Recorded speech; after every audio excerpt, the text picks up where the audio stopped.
Hi guys, this is BT and Nuclear, and today we're going to ask that $450 question. Is the Nintendo Switch 2 a massive leap forward for Nintendo, or is it just an overpriced paperweight? In a world with many other amazing gaming choices, let's cut through the hype for a minute and see if this console's actually worth your hard-earned moolah.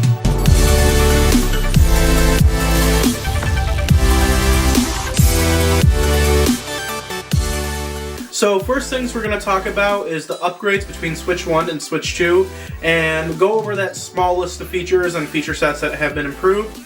So first off, we're going to talk about the screen. The screen has been greatly improved. It's a bigger display, and it also has a 7.9-inch display. It also has 120 Hz and HDR, which we didn't have HDR or 120 Hz on the last device, and the most it would go up to at most times was a 720p display on the old system, but they never even got that far. It was only ever get to 540p for most games, but this display is actually 1080p. It can go up to 120 Hz, it has HDR on the system unit itself, which makes for a gaming experience 10 times better for the color quality, for the pixels, and for the frame rate, which is a great massive improvement. Also on the system, USB Type-C on the top and on the bottom, so now when you're playing on the couch in bed, you can have a wire going through the top so you don't have to fight the wire on the bottom like the original Switch when you play a game.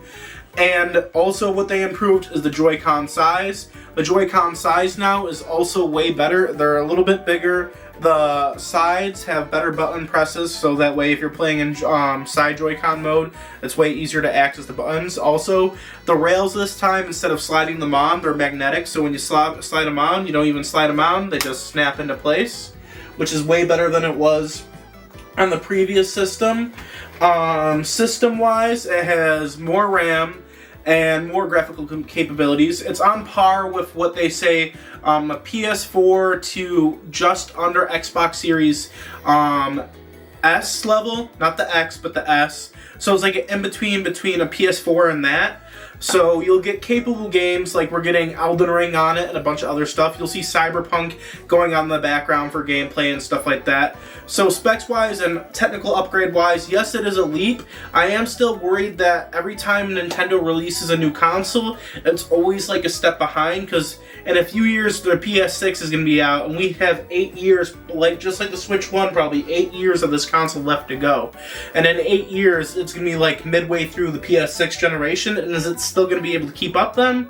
We'll see as time goes on. Now we're going to go over game performance. Now, with the Switch 1 later in its life, a lot of games really struggled to hit that 60 frame rate mark, and also it also struggled with ever really getting that close. We only had games reaching like 30 frames most of the time. Now with the Switch 2, it's reaching 60 frames consistently on the games that it supports 60 frames. There's only one game that supports 120 Hz right now, which is Nintendo Switch 2 Tour, which is $10, but no one's really going to buy that. It should have been a pack-in game. I'm going to be honest about that. It should have been a pack-in game.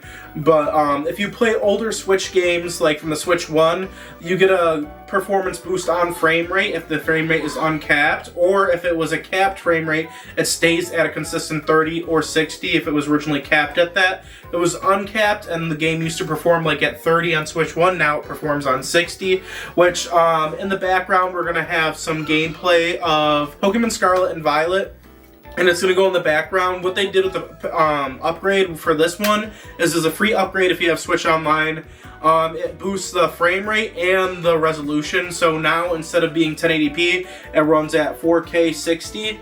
It used to only run at 1080p and barely at 24 frames. It's running a smooth 60, and there's more Pokemon in the background of the spawns. So because of that, the game runs smoothly, and now it's an actual playable game. I highly recommend it if you didn't get it before to get it now. All the performances problems that they had in the previous entry on the Switch, original Switch, have been upgraded to make it actually run smooth and actually work correctly. Also for performances, a lot of their new games, which I'm going to say this is a bit of a negative. They say the console supports 4K, but games like, as you see in the background, Mario Kart is only 1440p 60, and a bunch of other games are only 1440p 60, like the Breath of the Wild is 1440p 60. Only a few games actually went at 4K 60. The only ones we know coming up out of first-party games is going to be Metroid Prime 4, which will run at 1080p 120 and 4K 60, but that'll be the first game that's actually running at 4K by Nintendo as their big first-party games. We're also coming out with Pokemon Legends ZA later this year, which will probably be another 4K 60 game. But besides that, performance-wise, you could expect a consistent 60 frames from any of the games they release currently. Maybe in the future, besides Metroid, we'll get more games of 120 Hz, but we'll have to see. So that's it for performance. Now we're going to go over daily use and what I primarily use my Switch 2 for. Now, as you can see in the background, I am a PC gamer, so I mainly play, let's say, third-party games on PC. If they do release it on Switch, if it's an RPG, I will play that on Switch instead, because I prefer laying in bed and playing a game rather than playing it on the screen. That's the type of gamer I am. If I can get it on Switch, I will get it on Switch if it's an RPG, so I can lay in bed and play, or play it on the go. But any like Call of Duties and stuff like that, or any other like big third-party games that I know will struggle on the system, I'll probably get on PC, because that's where I would prefer to play third-party games. But for the first-party games, like I say, I'll always play it on the go. I'm more of a handheld gamer, so when I get home from work, it's been a long day, I'll literally lay down right here, and I'll just get the Switch out and just start playing all night long till about 2. It's really good daily driver for the system. I highly recommend it if you're a person that's really busy, busy at work. I bring this to work and I play on my lunch breaks just to relax and chill. If you're an adult and you have kids, it'll probably work into your lifestyle better, because if the kids got to watch their kid shows, or you can only spend time where your wife wants to watch a show but you don't want to watch a show, you could sit in a chair, play portably while they watch their show. It's good for people that have families or are really busy. I also recommend it. Now, for younger children, I don't know if this is as easy as recommended as the first Switch, because it is $450, and I don't think young kids should be really having anything that's like a device that high of amount of money, or $500 or more, because I have family members that I bought Switches for younger people and they broke multiple of them. So I don't recommend. This is more of a device for anywhere from 10 and up that I say for gamers, and that's where this should be really focused on. Do I see the Switch being a long-term successful? Switch 2, I don't think it's going to be as successful as the Switch 1. Not at all, because it's a lot more expensive of a device, and the Switch 1 was more family focused. This one is going to be mainly for the core Nintendo audience and the core gamer, especially for that price. I see the Switch is like 150 million units sold. I see this one by the end of its life selling 130 to 110 at most. Still gonna be a really successful console, but not as successful as the Switch 1. Now I'm gonna talk about some of the games so far that we've got since launch. We were given so far Mario Kart World is the launch title. As you see on the box, they had a bundle that came with Mario Kart World at the start, so you got a download code.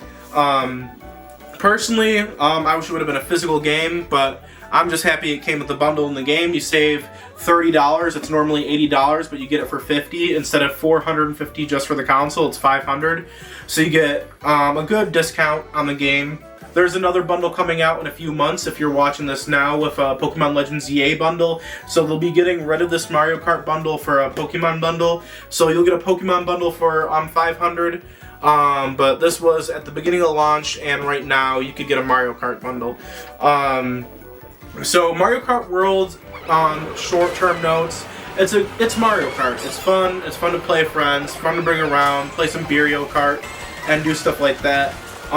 It's got the open world free roam mode. It's not really a story mode, it's just a place to do little secrets, get some collectibles.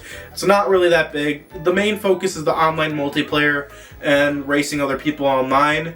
I'd say, depending on how fast you speed run the 50cc, 100cc, and 150cc, you could probably beat it in a day within like 20 hours, but this is a game you're going to be playing throughout the life when friends are over, or whenever you want to do a quick match online. And I'm sure they're going to be adding DLC like they did with Mario Kart 8 Deluxe. Mario Kart World will get many more DLCs in the future probably. So I say it's a good pickup. Do I recommend it for $80? Probably not. I would recommend getting on a sale, or if you can find one of these bundles, to get it for $500. But for a launch title, I think it's a decent one, but I didn't think that they should have had a multiplayer title as launch title. They should have a single player title along with it, which they didn't have their single player title release until a month later, which is Donkey Kong Bananza, which is a great game. It's going to be a Game of the Year contender. It's got a 91 Metacritic. It's a destruction type game, so everything in the world can be destroyed. You're going around looking for bananas and going deeper and deeper into the core. More items so you can get back to the surface, and also so DK can get a bunch of bananas. I'm not going to say spoilers of who Oddrock is, but it's a great reveal with that going on. The storytelling, the music, the soundtrack of Donkey Kong Bonanza is fantastic. It's the game that I feel like they should have done a bundle with instead of Mario Kart. But I would say for launch lineup, it's a pretty solid launch lineup. Compared to Switch 1, we had Breath of the Wild, Snipper Clips, and we also had Bomberman R and a few other games. That's way better than just having Bomberman R and a few other things.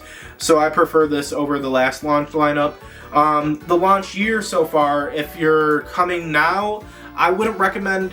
Well, right now, if I would say with the lineup we have right now, I wouldn't recommend picking it up unless you're a huge Donkey Kong and Mario Kart fan. If you're not that, I would wait until, if you're a big Pokemon fan, until the Pokemon bundle comes out, or if you're a Metroid fan, to wait till then.